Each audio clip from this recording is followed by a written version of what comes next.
ఓం శ్రీమాత్రే నమః. అందరికీ నమస్కారం అండి. మనం ఈరోజు శ్రీ పెద్దంట్ల అమ్మవారి ఆకివీడు దేవస్థానంకి వచ్చాం.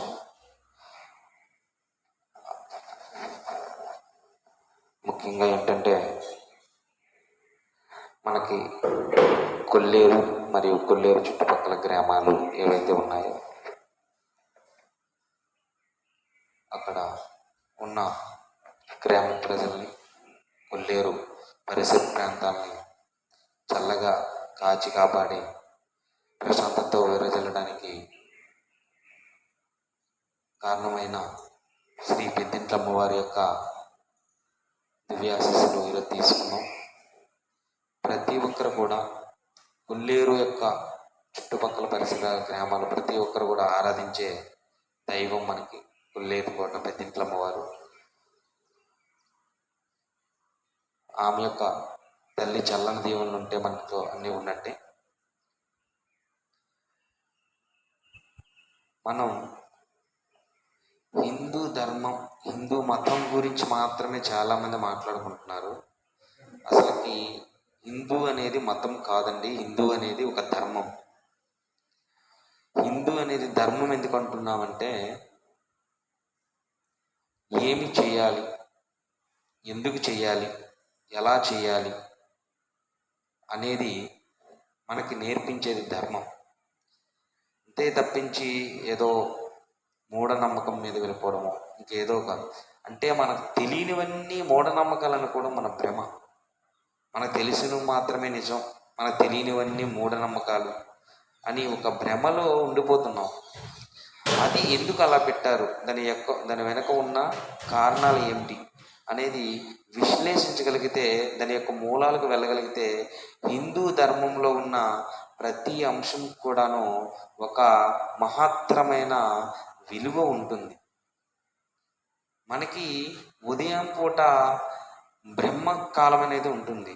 అంటే 3:30 గంటలు 3 గంటలు నుండి 5 గంటల మధ్యన ఒక బ్రహ్మకాలం అంటూ ఉంటుంది. ఆ సమయంలో మనసు అనేది చాలా ప్రశాంతంగా ఉంటుంది.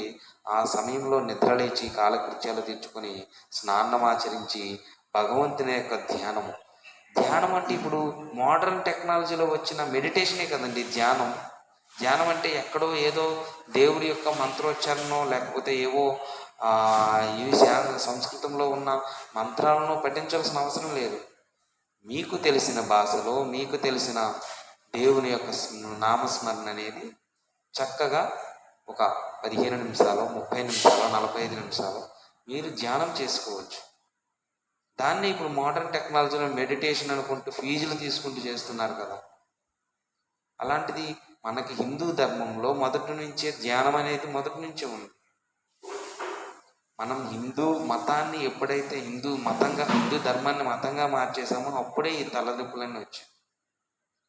హిందూని ధర్మంగా ఆచరించండి, హిందూ ధర్మాన్ని అభివృద్ధి చేయండి, హిందూ ధర్మాన్ని వ్యాప్తి చేయండి. అంతే తప్పించి మతం అనే రంగు పులుముకొని దాన్ని వ్యాప్తి చేయడం వల్ల మనకి ఉన్నవాళ్ళు కూడా దూరం అయిపోయే అవకాశం. నేను అక్కడ శ్రీ జల్లెలమూరులో అమ్మవారి దీనిలో ఒక శ్లోకం విన్నా. నువ్వు అనుకున్నది అవ్వదు, నీకున్నది తప్పదు. అంటే అమ్మవారికి నీ ప్రవర్తన ఏంటో తెలుసు, నీ పరిణితి ఏంటో తెలుసు, నీ పరిమితులు ఏంటో తెలుసు, నీ ఆట తెలుసు, నీ మాట తెలుసు, నీ బాట తెలుసు, నీ యొక్క ఆలోచన తెలుసు. ఇన్ని తెలిసిన ఆ జగన్మాత నీకు ఏమి ఇవ్వాలో ఏమి ఇవ్వకూడదు తెలియదు. ఆమెకి అన్నీ జగన్మాత ఆమెకి అన్నీ తెలుసు. నీ యొక్క ఆలోచన విధానము, నీ మనస్సులో ఏదైతే ఉందో, నువ్వు మనస్సులో నిగూఢంగా ఉన్నది కూడా అమ్మవారు గ్రహించగలరు. మనం బయట ఒకటి ఉండి లోపల ఒకటి ఉండి అమ్మవారు అవన్నీ చూస్తూనే ఉంటారు. ఒకటే మనకి సర్వ సృష్టికి మూలమైన తండ్రి పరమశివుడు, సర్వ సృష్టికి జగన్మాత అయిన తల్లి పార్వతి. వారికి వివిధ రూపాలు ఉన్నాయి, వివిధ పేర్లు ఉన్నాయి, వివిధ ఆకారాలు ఉండొచ్చు. కానీ భగవంతుడు అనేది ఒక మూలం. ఇప్పుడు చాలామంది అంటారు విగ్రహారాధన ఎందుకు, విగ్రహారాధన ఎందుకు. అవి కేవలం విగ్రహాలు కాదండి. ముల్లోకాల్లో ఉన్న దేవతలు, మునులు, ఋషులు వచ్చి వాటికి ప్రాణప్రతిష్ఠ చేసి జీవకళని దానికి అర్పిస్తారు.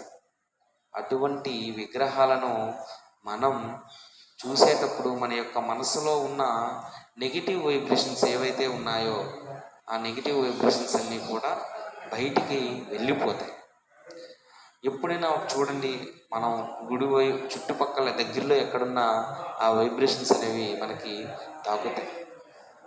అంటే మనకు తెలిసింది మాత్రమే నిజం, తెలియనివన్నీ మూఢనమ్మకాలుగా మనం ఎప్పుడైతే అనుకుంటామో దానివల్ల చాలా ఇబ్బంది ఉంది.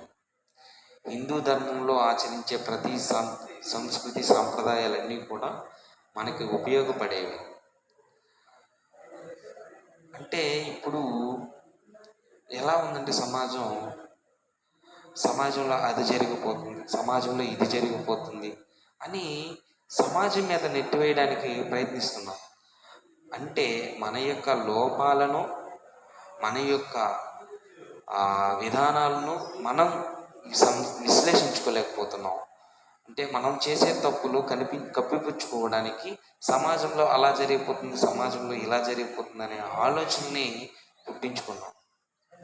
సమాజం గురించి కాదు, మన గురించి మనం ఆలోచించి నా ఆలోచన విధానం ఏముంది, నా ఆచరణ ఏ విధంగా ఉంది, నేను మంచి కోరుకుంటున్నానా, ఎదుటివారి గురించి ఏం ఆలోచిస్తున్నాను, నా గురించి నేను ఏం ఆలోచిస్తున్నాను, నా కుటుంబం గురించి ఏం ఆలోచిస్తున్నాను అనే విధానం ముందు మనలో ఉండాలి. అప్పుడు ఎదుటివాడి గురించి ఆలోచించవచ్చు. ఇప్పుడు మనకు మనం సక్రమంగా ఉంటే మిగతా అందరూ కూడాను క్రమంగా ఒకరికొకరు మారుతూ ఉంటే, ఒకరు వాళ్ళ గురించి ఆలోచించడం మొదలుపెట్టుకుంటే తప్పకుండా ఈ సమాజం ఏదో ఒకరోజు మంచిగా మారుతుంది. ఇప్పుడు ముఖ్యంగా ఈ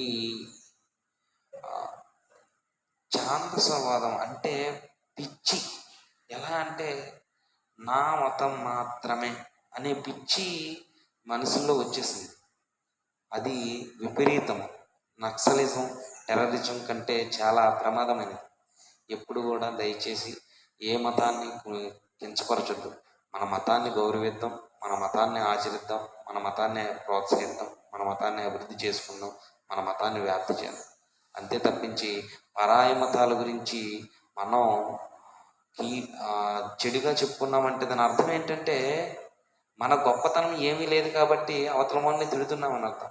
మన గొప్పతనం మనకు ఉందనుకోండి, మన గొప్పతనం గురించి చెప్పుకుంటే సరిపోతుంది. ఎదుటివాడి యొక్క లోపాలను కానీ, ఎదుటివాడిని కానీ కించపరచడం వల్ల కానీ మనకి అక్కడ ఒరిగేది ఏమీ ఉండదు.